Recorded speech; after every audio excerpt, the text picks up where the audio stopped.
नब्ज़ भांप ली और आकर अंग्रेजों ने इसकी तारीफ करना शुरू कर दी। अंग्रेजों ने कब आए इंडिया के अंदर? तारीख निगारों ने लिखा है कि 1400 में आ गए, 15वीं सदी के अंदर ही अंग्रेज इंडिया में आया था। और उसी वक्त से धीरे धीरे साहिल समंदर पर इजाजत मांगी तिजारत की, और बाज साहिल समंदर पर आकर उन्होंने अपना कब्जा जमाना शुरू कर दिया। इंडिया को, हिंदुस्तान को आकर भापने लगे कि इंडिया के अंदर, हिंदुस्तान के अंदर, भारत के अंदर बड़ी जखीरा है दौलत की। और मुसलमानों को देखने लगे, मुगलिया सल्तनत लगी थी उस वक्त, मुसलमानों की हुकूमत थी, आकर बड़ी तारीफें इसकी करने लगे। जरा सी तारीफ में ये मुसलमान डूब जाता है और अपनी तारीफ लोग सुनना बड़ा पसंद करता है। उसकी थोड़ी सी तारीफ कर दो, फिर वो काम कर देगा जो वो नहीं चाहता था कि आपके लिए करे। अगर आपने तारीफ कर दी उसके, आप इसके यूं आप जान लीजिए कि आपने उसके जूतों को उठाना शुरू कर दिए, तो फिर आपके लिए वो काम करेगा जो वो पसंद नहीं करता अपने लिए खुद। फिर इनको अय्याशियों में मुब्तला कर दिया है। फिर आकर शराब में डूबे, और उसी शराब में डूबने की वजह से मुगलिया बादशाहों ने अपनी बादशाहत खो बैठे। और जब ये बादशाह यहां से गए, विरासत में अपनी नस्लों को यही दो चीजें छोड़कर चले गए, शराब और कुमारबाजी। ये सबसे बड़ी वजहों में से एक वजह है कि इंडिया और हिंदुस्तान के अंदर गुलाम जो लोग बने, और खुसूसन मुसलमानों पर जो लोगों की अलगार हुए, परेशान किए गए।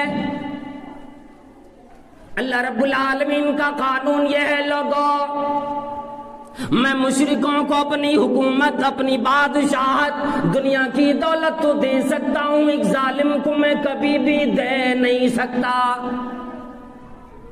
यानी अगर किसी को हुकूमत करनी हो, जुल्म से बाज आ जाए, बर्बरियत से बाज आ जाए, अल्लाह रब्बुल आलमीन के यहाँ ये निजाम कायम है कि अगर तुम्हें बादशाह बनना हो, अगर तुम्हें हुकूमत करनी हो, जुल्म से बाज आना होगा।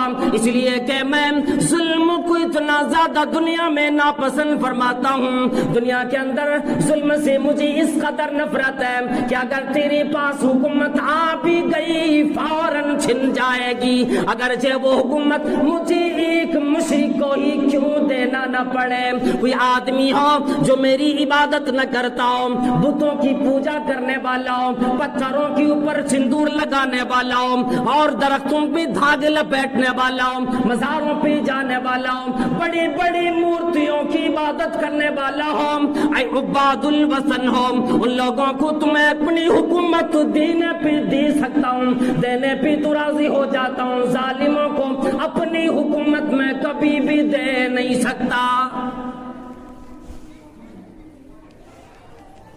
आज हमारे ऊपर हुकूमत आ गई।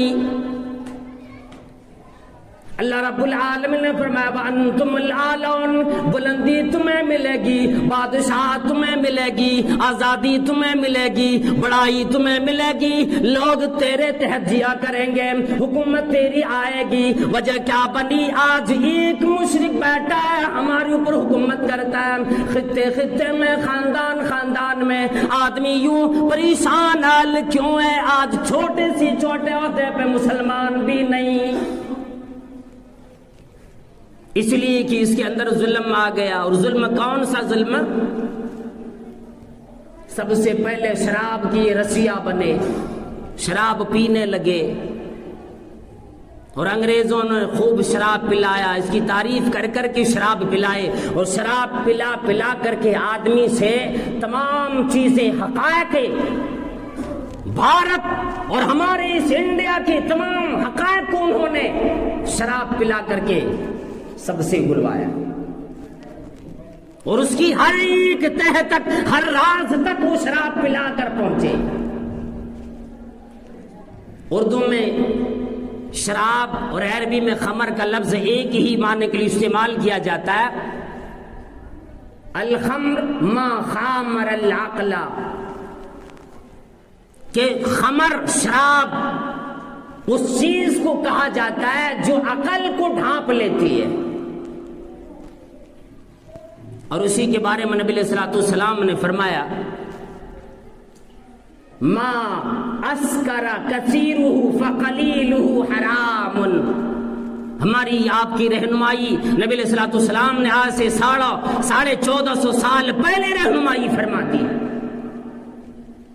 اور میں لگا جس چیز کی زیادہ استعمال کسی آدمی کو نشے میں مست کر دے، اس کی عقل کو ڈھانپ لے، فقلیلہ حرام، اس کا تھوڑا سا بھی ایک چلو بھر بھی استعمال حرام ہے. اللہ رب العالمین نے یہی چیز کو حرام کر دیا، اور اس لیے حرام کیا لوگوں کہ ہمارے اندر اللہ رب العالمین نے جو یہ ہمارا پورا جسم بنایا، گویا کہ ہر آدمی اپنے آپ میں ایک دنیا بنا ہوا ہے. ہر انسان اپنے آپ میں ایک دنیا ہے، اور ہر چیز وہ چیزیں جو دنیا کے اندر پائی جاتی ہے، ایک انسان کے اندر مکمل طریقے سے ان چیزوں کے ہر مادے پائے جاتے ہیں.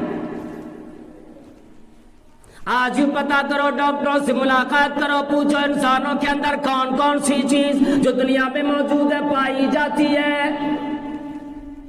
انسانوں میں لوہا آئرن موجود ہے کہ نہیں؟ انسانوں کے جسم میں چاندی کا مادہ ہے کہ نہیں؟ انسانوں کے جسم میں سونے کا مادہ ہے کہ نہیں؟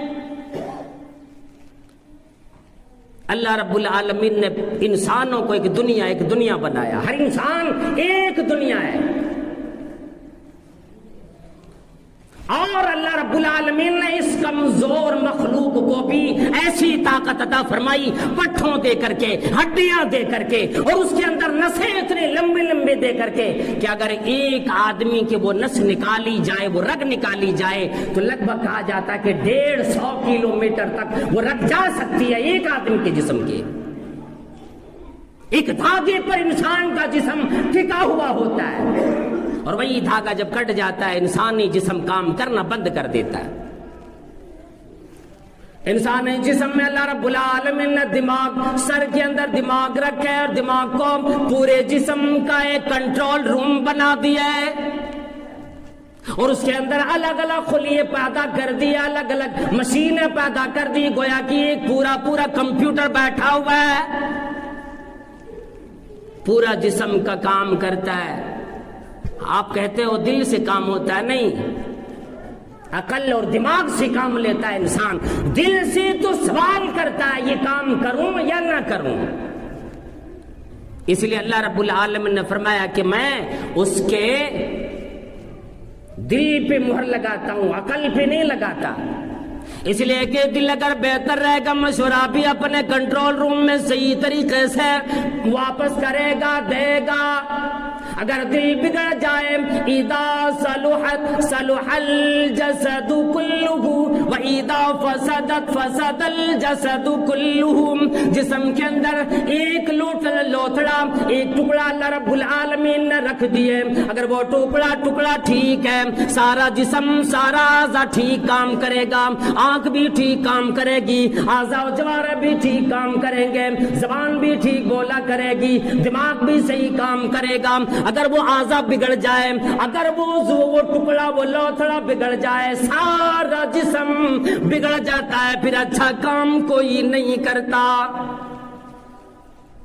فرمایا وہ جسم کا ٹکڑا کون ہے؟ فرمایا الا وہی القلب، اور لوگوں دل ہے وہ دل کے اندر اللہ رب العالمین نے وہ تاثیر رکھی کہ مشورہ دیتا ہے، عقل اسی کو کام میں لاتا ہے.